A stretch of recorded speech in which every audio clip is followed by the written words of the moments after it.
Aujourd'hui, dans ma vidéo, je réponds à Karine Desrochers qui demande, lorsqu'on installe un pare-pierre, est-ce qu'il y a une démarcation entre les pièces qui sont protégées et celles qui ne le sont pas? On répond à ta question, Karine, et bienvenue dans le merveilleux monde de la protection automobile.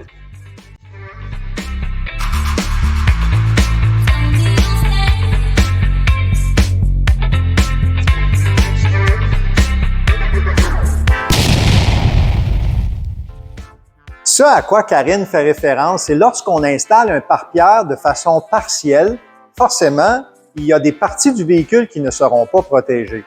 Par exemple, cette Tesla a tout le devant complet protégé. Donc, est-ce qu'il y aura une démarcation avec le temps entre l'aile avant et le début de cette porte qui n'est pas protégée? C'est ce que Karine veut savoir. Ou un autre exemple qu'on peut prendre, c'est que ce matin, on a fait une Toyota Camry et on a fait une bande sur le capot. Donc, il y a une partie du capot qui est protégée et une qui ne l'est pas. Est-ce qu'il y aura une démarcation?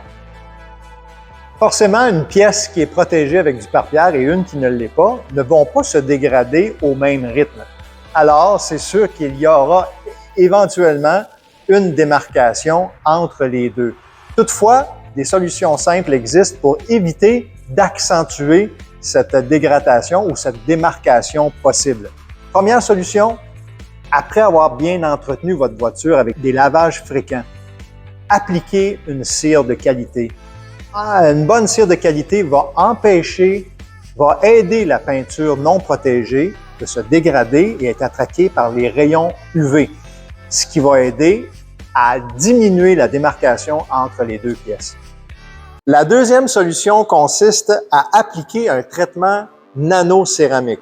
L'enduit nanocéramique offre une très grande adhérence sur la peinture de votre véhicule, a une durée moyenne d'environ 5 ans et va protéger contre les intempéries et surtout 100% contre les rayons UV qui, lui, va causer une décoloration ou bien va peut-être accentuer la démarcation entre les parties qui sont protégées et celles qui ne le sont pas.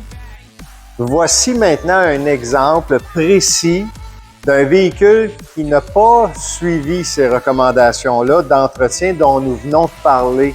Mitsubishi Lancer 2016 qui a reçu une pellicule. Aujourd'hui, je ne commenterai pas la qualité de l'installation, ça n'a pas été fait chez Impact Protection, mais on voit quand même clairement que le produit aurait bénéficié de recevoir un nettoyage fréquent avec l'application d'une cire pour empêcher les saletés de s'agglutiner sur les bordures de la pellicule qui deviennent extrêmement visibles avec les années. Et ça, en plus, ça finit par faire lever la pellicule. Comme vous pouvez voir ici sur le toit, on voit clairement que la saleté commence à garder l'eau et à accumuler l'eau et ça fait en sorte que la pellicule commence déjà à relever.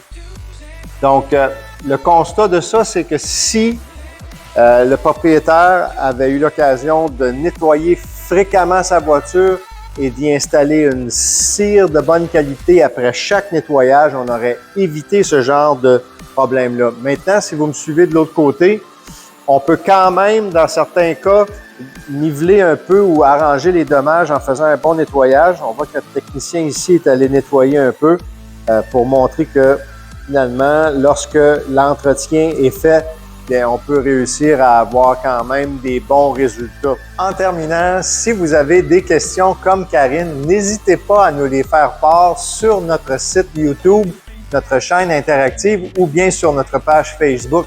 Ça va me faire plaisir de considérer peut-être de répondre à ces questions-là lors d'une vidéo. S'il vous plaît, abonnez-vous à notre chaîne et mettez un beau j'aime sur les vidéos que vous appréciez.